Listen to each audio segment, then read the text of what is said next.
Yang pertama itu bukan tidak ada progres, tetapi ini karena mungkin beliau lemahnya di manajemen, sehingga waktu beliau masuk itu kan utang kita kan banyak yang ditinggalkan oleh pejabat bupati lama itu, sehingga terjadi disclaimer. Nah, oleh sebab itu yang kami pertanyakan, sudah refocusing anggaran itu bagaimana gitu. Harusnya utang itu sudah dibayar gitu. Tapi sekarang kan belum ada. Nah, jadi kami harapkan jangan hanya cuma ngomong, harus mampu diaktualisasi. Ngomong itu harus, perkataan itu harus sejalan dengan perbuatan. Itu aja, Pak. Jadi selama ini mungkin ada apa yang beliau lakukan seperti tambang nikel ya. Saya baru tahu nih.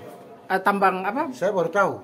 Jadi kalau nikel itu marmer di Taniwal. Investasi itu kan penting, Pak. Tetapi investasi harus melibatkan semua komponen. Karena DPRD dan pemerintah adalah unsur pemerintahan. Jadi kalau mau kerja apa harus DPR juga tahu gitu. Jangan kerja sebelah tangan, harus tangannya dua harus berjalan.